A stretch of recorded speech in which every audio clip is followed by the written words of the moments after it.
Et cette demeure sera soit un jardin parmi les jardins du paradis, soit un trou profond parmi les trous profonds de l'enfer.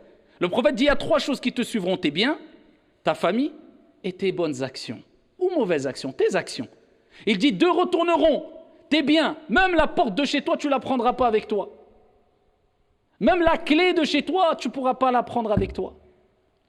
J'ai acheté une maison quelquefois de manière illicite en passant par riba et tout, en étant très fier. On peut être fier si on l'a fait de manière licite et que cette vie d'ici-bas, ce matériel, même si tu as une villa avec piscine, si tu as ce que tu peux avoir ce que tu veux, personne ne peut rendre illicite ce que Dieu a rendu licite. Mais à partir du moment où ça ne te détourne pas du rappel de ton Seigneur, ça ne te pousse pas à l'orgueil, ça ne te pousse pas au péché, à partir de ce moment-là, il n'y a aucun problème.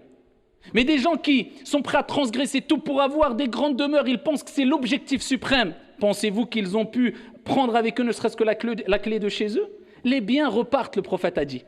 Tout ton argent, tes biens, tu ne prendras rien. C'est tes héritiers, ils vont peut-être se disputer, peut-être même se disputer pour les avoir alors que tu as travaillé toute ta vie pour cela. Combien de milliardaires arrivent à 70 ans, 80 ans, 90 ans, ils sont milliardaires, ils n'ont pas profité du tiers de ce qu'ils ont. Et après, vous voyez que ce n'est pas un objectif suprême ou ce n'est pas un objectif ici unique à atteindre dans cette vie d'ici-bas, c'est simplement un moyen pour pouvoir vivre, s'épanouir si tu veux, mais ton objectif suprême, c'est la demeure de l'au-delà.